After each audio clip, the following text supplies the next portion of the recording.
22장 소용돌이.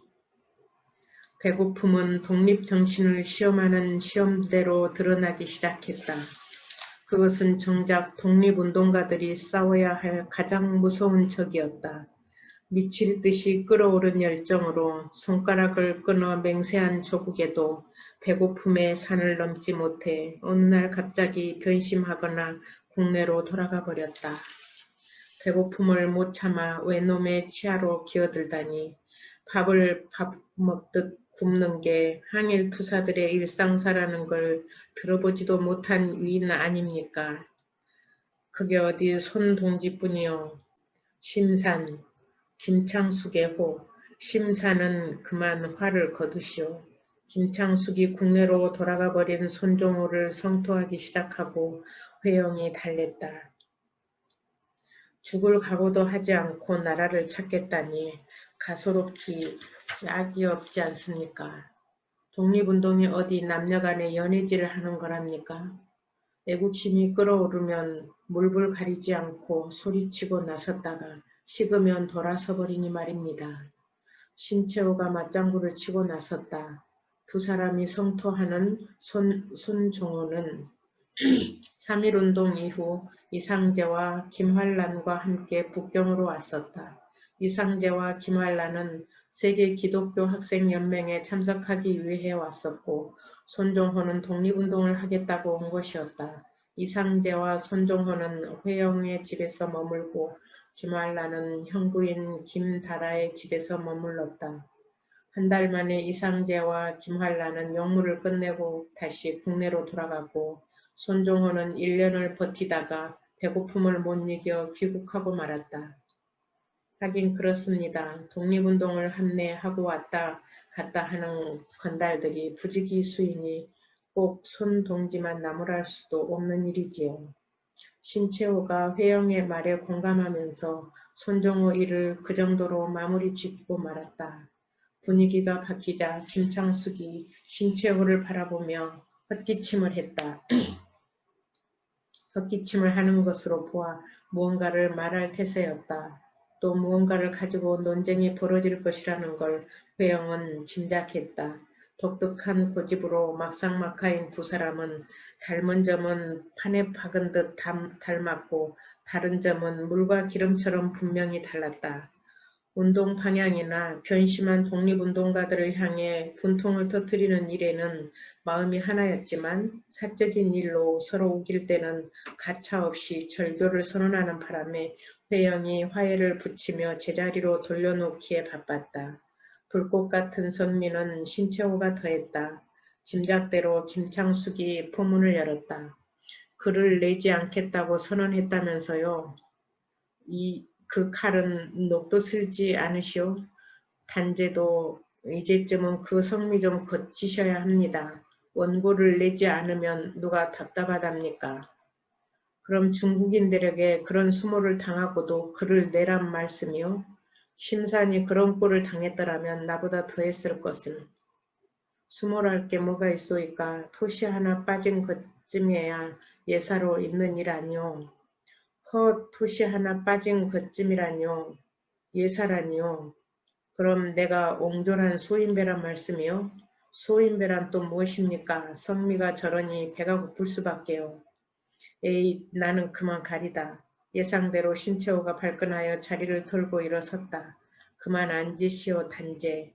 회영이 붙잡아 앉히자 차마 뿌리치지 못해 다시 자리에 앉기는 했지만 신채호는 그 일을 생각만 해도 분통이 터진다는 얼굴이었다. 신채호는 중하보와 북경일보에 논설을 게재하고 원고료를 받아 겨우 하숙비를 내고 있었다. 중하보가 북경일보보다 고료가 조금 더 있었다. 그런데 중하보에서 어조사의를 빠뜨렸다는 이유로 글을 내지 않겠다고 딱 잘라버린 것이었다. 그 뭉텅한 손가락도 보시오. 왼손이기에 망정이지 글을 쓰는 오른손이었더라면 어쩔 뻔했소이까. 그것도 심산 말씀이 맞소이다. 단제는 남달리 보필을 쓰는 손이 목숨만큼이나 귀하다는 걸 아셔야지요. 손가락 하나 병신이 된 것이 뭐 그리 대수랍니까? 오른쪽을 잘랐더라면 왼손으로 글을 쓰면 될 일이죠. 이젠 마디가 잘린 손가락도 아물었으니 성난이와 풀고 사세요. 단제. 회영이 안타까운 생각이 들어 질려 성난과 절연한 것을 거론하고 나섰다. 아물어버린 이 손가락처럼 내 속도 단단해졌습니다. 신채호는 붉어진 눈을 재빨리 수습해버리고 말았다. 자식이나 마찬가지인 질려 성난은 형님 부부가 남겨놓고 죽어버린 탓에 맡아 키운 가엾은 아이였고 상해로 망명할 때 가까운 동지에게 맡겼다. 그리고 3년 뒤 성난이 결혼하게 되었으므로 참석해달라는 전부가 날아왔다.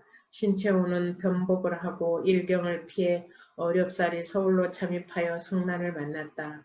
그런데 결혼할 청년이 신채호가 독립운동 단체로 취급도 하지 않는 곳에 소속되었다는 것을 알고 노발대발 화를 내면서 상해로 함께 갈 것을 조명했다. 며칠 동안 그 삼촌의 그 조카의 줄다리기가 시작되었다. 성난은 대쪽 같은 삼촌의 고집을 누구보다도 잘 알면서도 여자로서 한번 정한 혼인을 그만둘 수 없다며 말을 듣지 않았다. 신채호는 단도를 준비하여 단판을 지을 결심을 하고 단도를 탁자 위에 올려놓고 마지막으로 물었다. 나를 따라 상해로 갈 테냐? 그자와 혼인을 할 테냐? 그 사람과 혼인을 하겠습니다. 단도를 보고도 성난이 자신의 소신을 분명하게 말했다. 그렇다면 너와 나의 천륜을 끊어버려야겠구나. 신채호는 단도로 왼쪽 둘째 손가락 중간 매듭을 뚝 잘라버리고 말았다. 그리고 떨어져 나간 피투성이 손가락 토막을 바라보며 마지막 말을 남겼다. 너와 나의 혈육 지정도 이렇게 끊어지고 말았느니라. 이후로 너는 내 조카가 아니고 나는 너의 작은아버지가 아니다. 김창숙도 대쪽 성미로 일본 경찰을 힘들게 만든 인물이었다. 김창숙은 경북 성주 사람으로 청년 시절 한조 학파와 남명 학파의 혼을 이어받은 전통 유림이었다. 한조 이진상의 아들 이승희와 주리의 맹주 곽종석에게 배우면서 그들의 예리한 비판 정신과 학문, 사상을 그대로 흡수하여 그들의 뒤를 잇고 있었다. 한일 병합이 되기 직전 일진회의 매국노 송병준과 이용구가 나라를 일본에 병합시켜야 한다고 주장하고 나선 것을 보고 김창숙은 매국노를 성토하는 성토문을 지어 선포하면서 일본에 대항하기 시작했다. 일본은 김창숙에게 성토문은 황명을 거역함이며 그것은 역적이므로 취소하라며 달랬다. 김창숙은 황명일 리가 없거니와 설사 황제께서 매국노들의 말에 응한다 하더라도 그것은 난명이니 난명은 따를 생각이 없다. 사직이 임금보다 더 중하기 때문이다. 라고 하며 끝까지 취소하지 않았다. 일본은 그를 감옥에 가두어 8개월 동안 모진 옥살이를 시켰고 출감한 후에도 그의 뒤를 졸졸 따라다니며 일거수일투족을 감시하기에 바빴다.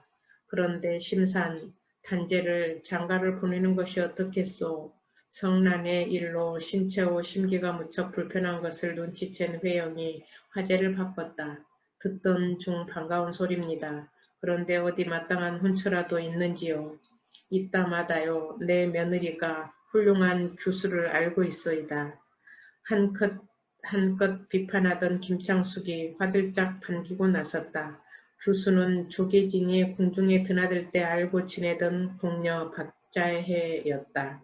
신채호는 40세였고 박자혜는 24세였다. 신채호는 한 번 결혼한 이력이 있고 박자혜는 미혼이었다. 신채호는 16살에 집안이 정해준 대로 혼인을 해 2년 반을 산 적이 있었다. 아내는 소통이 되지 않는 여인이었고 신채호는 평범한 남편이 아니었다. 신채호는 대화가 통하지 않는 아내와 마주 앉기조차 싫었다. 아내는 먹성이 좋아 먹는 것만 밝혀 신채호가 다려 먹는 위장약까지 둘러 마시는 여자였다. 게다가 남편이 인정머리라곤 약에 쓸래도 쓸 수 없는 인간이라고 흉을 보고 다녔다. 그럼에도 도리 없이 가정이란 걸 지탱해 가는데 한살배기 어린아이마저 제대로 돌보지 못해 죽게 만들자 신채호는 도무지 어울리지 않는 가정을 작파해버리고 말았다. 그런 다음 홀가분하게 망명길에 올랐다. 박자혜는 여장부였다. 간우회 사건 이후 북경으로 망명하여 북경대학에 다니고 있었다. 그녀는 과거 궁중 사람답게 애국심이 강했다. 조선 총독부 산하 병원의 간호원으로 일하던 때 3.1운동을 맞았고 당시 일경의 무차별 진압으로 부상을 입고 병원으로 밀려들은 부상자들을 치료하면서 가슴에서 끓어오르는 분노를 참을 수가 없었다. 그녀의 지휘 아래 간호원들이 대한독립만세를 외치자 수많은 환자들이 모두 합세하여 병원은 졸지에 만세운동장으로 변해버리고 말았다. 그녀는 한 발 더 나아가 서울 시내 모든 병원 간호원들을 모아 운동을 확산하면서 일본인 병원에서는 일하지 말자는 간호회 태업 사태까지 일으켰다가 붙잡혀 옥고를 치르고 북경으로 온 것이었다. 신채호는 박자혜와 결혼을 하고 아들을 낳았다. 가족이 생기자 생활이 더 어려워지고 말았다. 북경일보에 논설을 써서 겨우 한입 생계를 해결해 오던 그에게 가족은 역시 짐이었다. 그런 처지에서 또다시 유일한 밥줄인 북경일보에 원고를 보내지 않겠다고 선언하고 나선 것이었다. 이번에는 원고에서 두 글자를 신문사에서 다른 말로 바꾸어 게재한 것이 문제였다. 형편을 알아차린 박자혜는 남편의 짐을 덜어주기로 결심하고 첫 돌을 지낸 아들을 업고 서울로 돌아가고 말았다. 박자혜가 국내로 떠난 뒤 신채호도 온다간다 말도 없이 어디론가 자취를 감추어 버렸다. 아무도 그가 간 곳을 모른 채 한 해가 지나간 어느 날 누군가 회영이 살고 있는 집 대문을 흔들었다. 규창이 나가 문을 열었다. 대문 밖에는 점잖은 스님 한 분이 서 있었다. 규창이 스님을 말똥하게 바라보다가 깜짝 놀라 소리쳤다. 단지 선생님? 규창의 말에 회영이 놀라 뛰어놓았다. 말갛게 밀어버린 머리에 거창한 승복을 차려입고 목에 염주까지 걸고 있는 신채호가 뚝뚝 서 있었다. 선생님 놀라셨지요?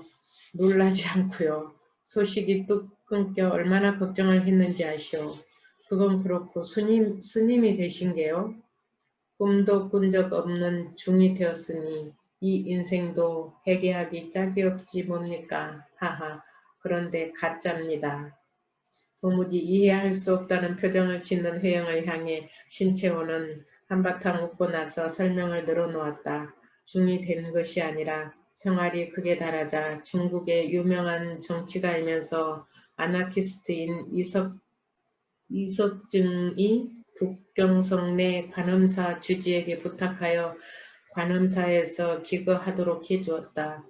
대사찰에서 일반인으로서는 법교상 기거할 수가 없어 머리를 깎고 48일간 단축 거행을 받은 다음 승복을 입은 것이었다. 관음사는 북경의 대형 사찰 중 하나로 스님이 400명이 육박했다. 이석증의 소개를 받은 관음사 주지는 조선의 대학자일 뿐만 아니라 애국지사로 항일 운동을 하는 신채호를 존경한 탓에 특별 대우를 해준 것이었다.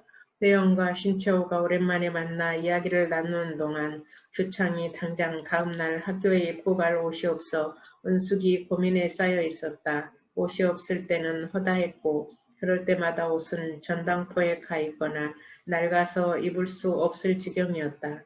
신채호가 낌새를 알아차리고 냉큼 겉에 입는 승복을 벗어 던졌다. 이걸로 당장 아이 옷을 지어 입히세요. 승복을 벗어 주다니요. 회영이 깜짝 놀라며 말렸다. 잃어버렸다고 하면 될 일이지요. 강도 당하지 않고서야 입고 있는 옷을 누가 벗겨간답니까? 더욱이 스님 옷을. 지금 강도 당하지 않았습니까? 하하. 회영은 민망해하고 신채호가 또 한바탕 웃었다. 은숙은 신채호가 벗어준 승복으로 밤샘 하여 옷을 짓고 규창은 다음날 아침 검은색 승복으로 지은 옷을 입고 학교로 향했다. 공산주의, 민족주의, 민주주의 등등 사상이 난무하기 시작했다. 미국이 일본의 조선 강탈을 인정하면서 필리핀을 점거해버리자 한인들은 말뿐인 미국의 민족 자결주의를 뿌리치고 러시아 공산주의에 희망을 걸고 나섰다. 새로 태어난 공산주의는 3.1운동과 해방의 촉매 역할을 했던 민족 자결주의보다 100배나 큰 물결이었다. 마력이었다.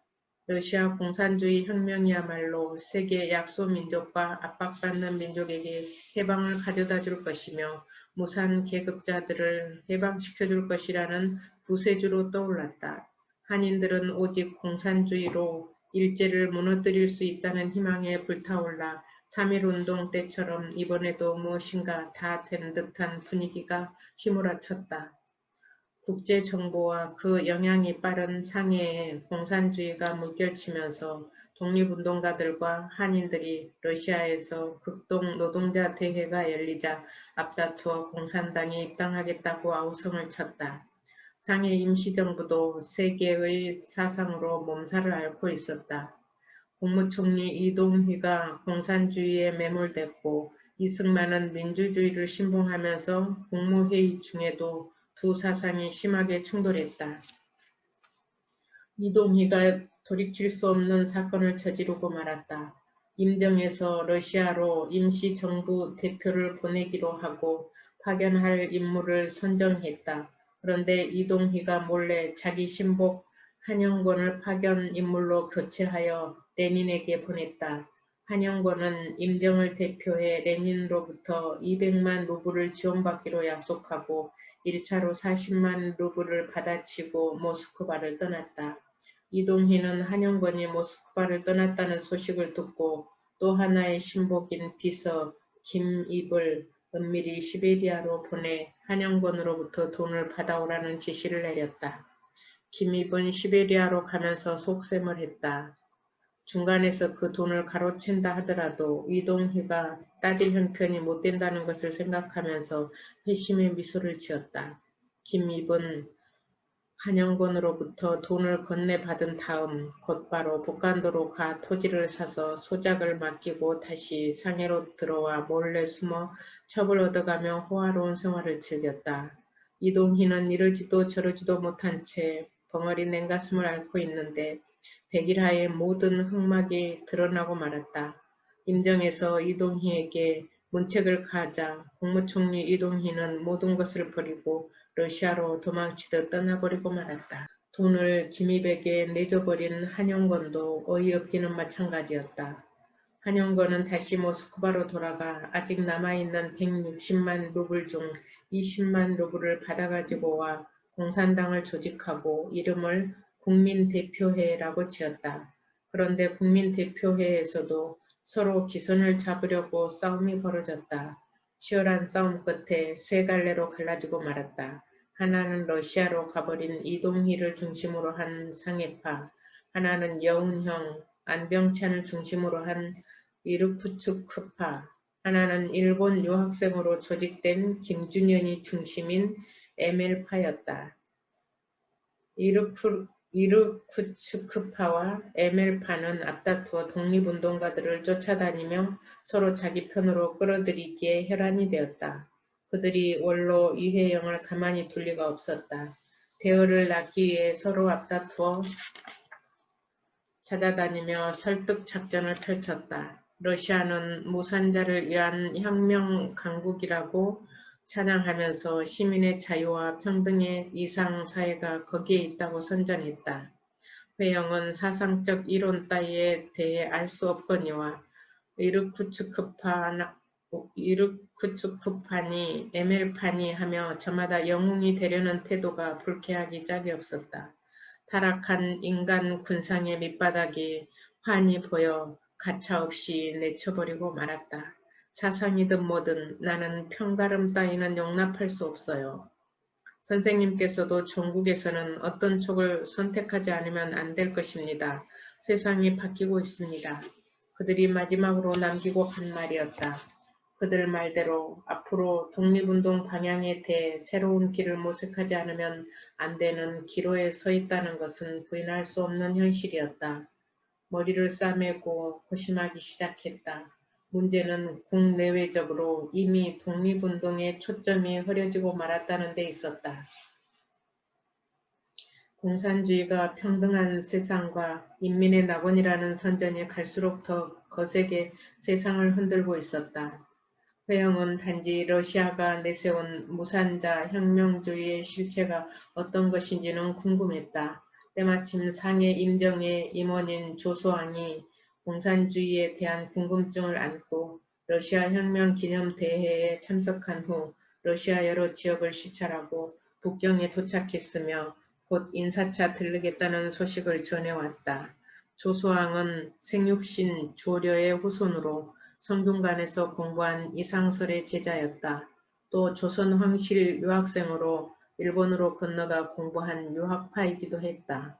회영은 조소왕을 이상설에 비견할 정도로 국제적 안목을 겸비한 지식인으로 신뢰하고 있었다. 그가 찾아올 때까지 기다릴 수 없었다. 조소왕을 만나기 위해 자리를 박차고 일어났다. 뵈러 가려던 참인데 직접 오시다니요.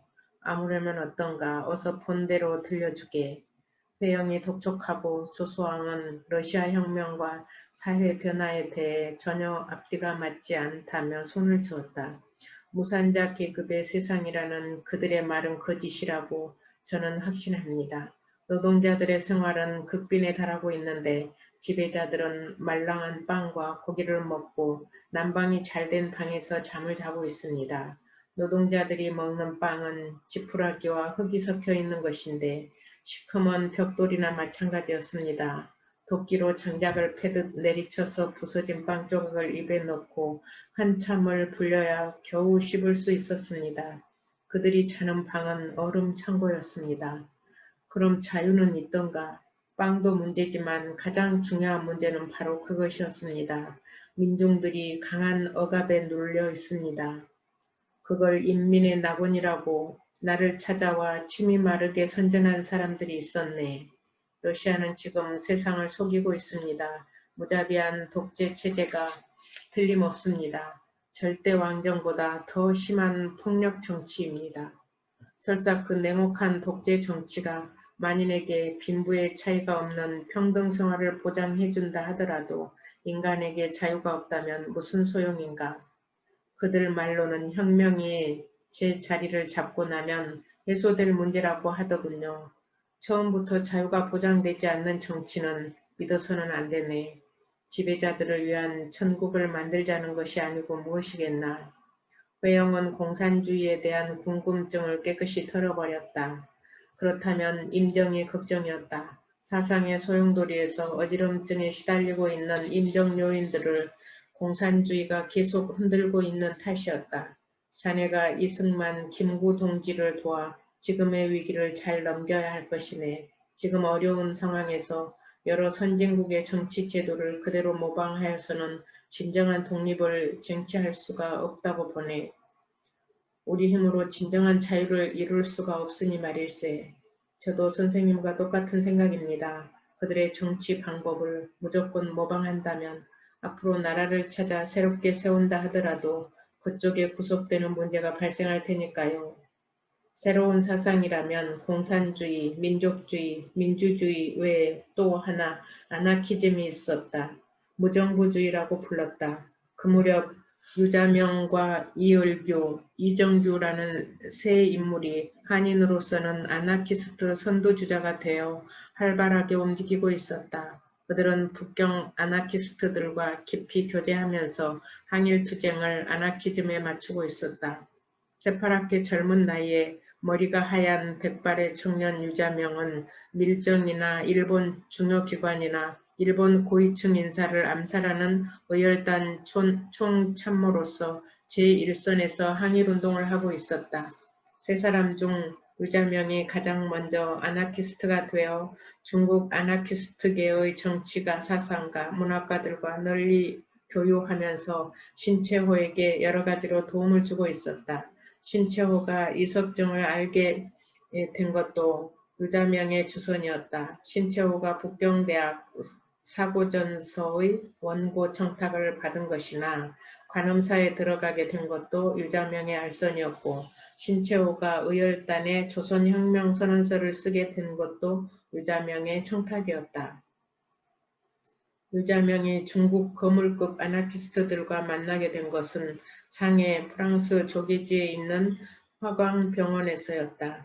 화광병원은 중국 무정부주의자들의 연락 거점으로 일본 등 각국 무정부주의자들과 통신 연락을 주고받는 곳이었다.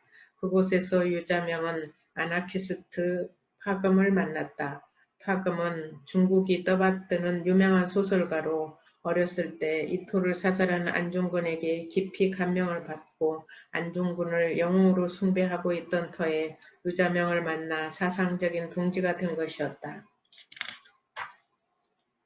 파금은 머리가 백발인 유자명에게 강한 인상을 받고 그를 모델로 소설을 쓰기까지 하면서 유자명을 중국 유명한 석학들 속으로 깊숙이 끌어들였다. 그러므로 신채호가 아나키스트가 된 것은 자연스러운 일이었고 유자명이 신채호와 가까운 오당 이회영을 알게 된 것도 자연스러운 일이었다. 그러나 유자명은 머리끝부터 발끝까지 성리학으로 점철된 조선의 명문 거족 이회영 앞에서 아나키즘이란 말을 입 밖에 내지 못했다. 회영은 무언가를 찾는데 계속 골몰했다. 무언가가 보인 듯도 하고 잡힐 듯도 한데 정확하게 그것이 무엇인지 알 수가 없었다. 사실 모든 것은 그의 내부에 있었다. 내부에 묻혀있는 씨앗이 싹을 틔우기 위해서는 햇빛과 공기가 필요할 뿐이었다. 아나키스트 유자명, 이올교, 이정규, 백정기 그들이 바로 햇빛과 공기였다. 때를 맞춰 아나키스트 이정규, 후일 성균관대 이대총장, 이정규가 회영 앞에 나타났다. 북경대학에 편입하여 경제학을 공부하고 있는 이정규는 아나키스트 지도자인 노신 교수를 중심으로 활동하면서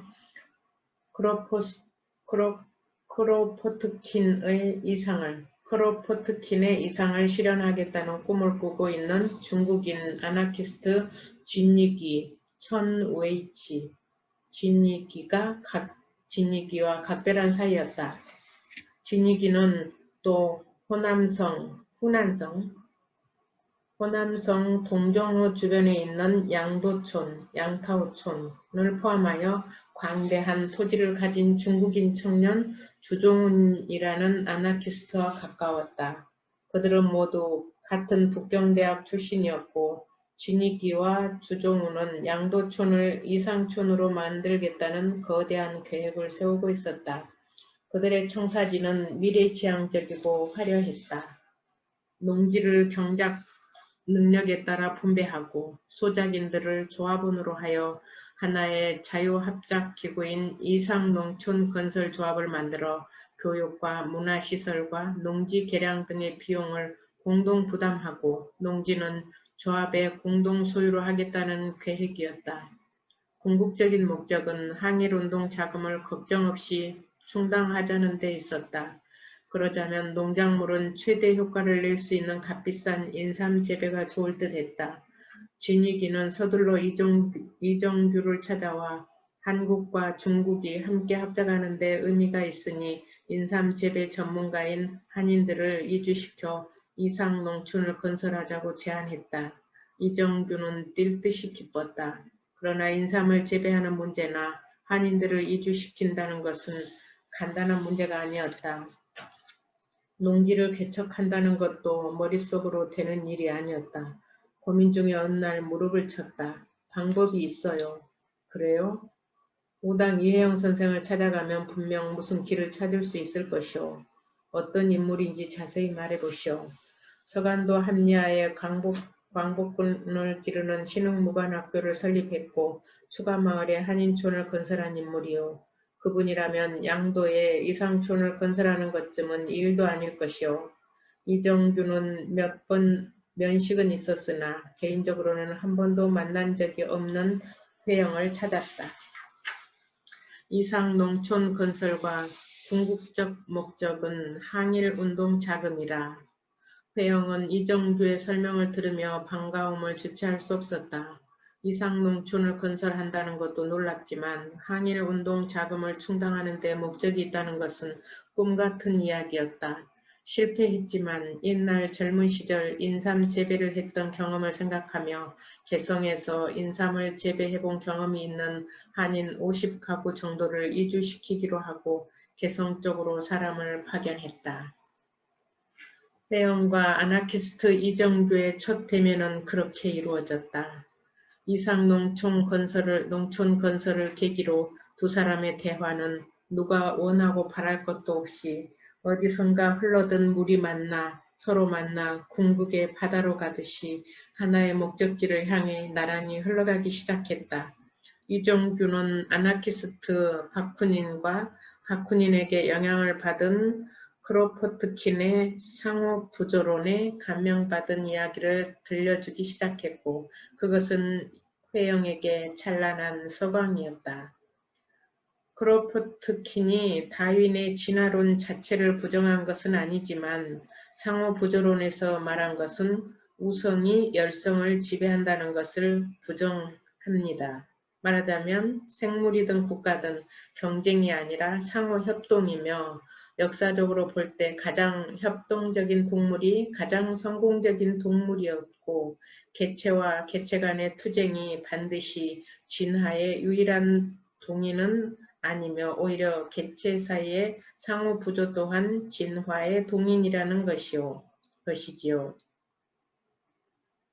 그러므로 사람들은 지배자의 간섭을 받지 않고 창조적인 기능을 개발할 수 있는 지방분권적이고 비정치적이고 협동적인 사회로의 복귀를 지향한다는 것입니다. 가장 협동적인 동물이 가장 성공적인 동물이라. 앞서간 일본이 뒤떨어진 조선을 지배한 것은 당연한 진화의 법칙이라고 한 일본에게 상호 부조론이야말로 극약이 아니고 무엇이겠습니까? 맞는 말이네. 그런데 더러는 무정부주의와 공산주의가 비슷하다고도 하는데 어떻게 생각하는가? 공산주의와 아나키즘의 변별성 말이네. 한마디로 지배와 자유라는 아주 극단적인 양극의 차이입니다. 공산주의는 지배가 목적이고 아나키즘은 자유가 목적이지요. 아나키즘은 모든 정치적 조직이나 권위를 거부하고 국가 권력이 갖는 강제성을 배제하므로 자유와 평등과 정의가 살아있습니다. 그러므로 자연히 형제애가 생성되는 것이니 나라를 잃고 떠도는 우리 민족에게 꼭 필요한 사상이라고 생각합니다. 이종규는 또 러시아 혁명에 참여했던 볼린의 이론을 덧붙였다. 볼린이란 사상가도 어떠한 정치적 집단도 글로 대중 위에 군림하거나 밖으로부터 지배하거나 지도함으로써 그들을 해방시키려고 하는 것은 결코 성공할 수 없다고 했습니다. 참된 해방은 정치적 당파나 조직의 깃발 아래 이루어지는 것이 아니라 노동자들 자신의 직접적인 행동에 의해 성취되는 것으로 확신했기 때문이지요. 그래서 아나키스트를 사회주의자라고는 할 수 있으나 사회주의자라고 해서 아나키스트라고 말할 수는 없습니다. 그 외에도 이정규는 여러 가지를 이야기해 주었고 회영이 이해한 공산주의와 아나키즘은 추구하는 목표와 방법이 전혀 달랐다. 같다면 오직 자본주의의 모순을 지적하는 것이 같을 뿐이었는데 자본주의의 모순을 지적한 것도 공산주의는 민중을 위해서가 아니라 공산주의 실행을 위한 수단에 불과한 것이었다. 공산주의는 민중을 지배하지만 아나키즘은 민중을 지배하지 않습니다. 공산주의는 당에 전무후무한 권위를 부여하고 있지만 아나키즘은 권위 자체를 배격합니다. 그리고 모든 사유재산을 폐지하는 공산주의 제도는 오히려 민중 개개인을 사회라는 이름 아래 종속시켜버리지요. 그러므로 공산주의는 군주 국가와 전혀 다를 것이 없습니다. 왕의 자리에 공산당 당수가 앉아있고 당수 아래는 공산당 간부들이 앉아 민중을 지배하고 착취하는 것입니다. 안타깝게도 이상 농촌 건설은 주종훈이 갑자기 죽어버린 탓에 이루어지지 못했지만 회영은 이상 농촌 수십 수백 개를 건설한 것보다 더 큰 것을 얻었다는 기쁨에 충만했다. 이제야말로 평생을 함께할 만한 동지를 얻었다는 확신이 선 것이었다. 그런데 비록 나라를 잃은 망명자 처지라 할지라도 조선의 귀족 주신 이회영이 나이 56세에 시대의 첨단을 달리는 아나키즘에 매료되었다는 소문은 애국지사들 사이에 커다란 충격적 화제가 되었다. 어떤 이는 소현세자가 청나라의 볼모로 잡혀있다가 귀환할 때 천주시리를 품고 온 것과 같은 것이라 하고, 어떤 이는 회영의 개혁적인 기질로 보아 그럴 수 있다고 수긍하기도 했다. 가장 놀라고 반기는 사람은 신채호였다. 회영이 이제 막 아나키즘이라는 어린 싹을 파종했다면 신채호는 화려하게 꽃을 피우고 있었다. 단재, 궁금한 게 있소이다. 단재는 이미 그런 세계를 접했으면서도 어찌하여 나에게 일체 내색조차 하지 않았던 게요. 사상이란 게 얼마나 예민하고 어려운 문제인지 선생님께서도 이제 아실 줄 압니다. 그런데 괜히 말을 꺼냈다가 애꿎게 좋은 관계만 멀어질까 두려웠던 게지요. 우당 선생님께서 아무리 개혁성이 강하고 인본주의자라 하더라도 아나키즘에 대해서는 어림없을 것이라 생각했습니다. 그랬겠지요. 그런데 단재의 크로포스트킨에 대한 각별한 이해는 참으로 놀라운 것이 아닐 수 없어요. 크로포트킨을 석가, 예수, 공자, 마르크스에 이어 5대 사상가로 내세웠으니 말이오. 크로포트킨의 논문 청년에게 고하노라를 읽고 가슴이 뛰어서 그날 밤을 꼽아 끝눈으로 세웠으니까요. 단재가 청년에게 고하노라의 세례를 받자고 외쳤으니 말해서 못하겠소. 단재가 청년에게 고하노라의 세례를 받자고 외쳤으니 말해서 못하겠소. 우당 선생님께서는 저보다 더 큰 감화를 받지 않았습니까? 이제야 참다운 동지들을 만났다고 하셨으니 말입니다. 그런데 실은 무척 놀랐습니다. 뭘 말이요? 그 연세에 새로운 노정을 선택한다는 것은 상상조차 하지 못할 일이 아니겠습니까? 공자께서 인생 50주를 넘고서야 겨우 세상 이치를 알 수 있다고 하지 않았소. 하긴 그렇습니다. 어떻든 선생님께서 저와 같은 노선을 택하셨으니 예전보다 더욱 가깝고 의지가 되어 든든합니다. 그건 나도 마찬가지요. 단재도 이전의 단재가 아니라 새롭게 느껴지니 말이오. 그건 그렇고 크로포트킨의 민중혁명론이야말로 우리가 나아갈 방도를 가르쳐주고 있다고 생각하는데 단재는 어찌 생각하시오? 정확하게 보셨습니다. 크로포트킨이 모든 혁명은 민중 속에서 시작되는 것이라고 했는데 우리가 3.1 운동에서 보여준 바로 그것입니다. 다름 아닌 강권주의는 과감하게 무력적인 혁명으로 타도해야 한다는 것이지요. 강권에는 역시 과감한 무력적 혁명을 시도해야 한다는 주장은 옳은 말이요. 회영과 신채호는 크로포트킨의 민중혁명론에 심취하여 유자명, 이정규, 이을규, 백정기 등 젊은 아나키스트들과 함께 제중국 조선 무정부주의자 연맹을 발족하고 크로포트킨의 혁명론을 기반으로 항일투쟁 방향을 무력투쟁 노선으로 나가야 한다는 것을 천명했다.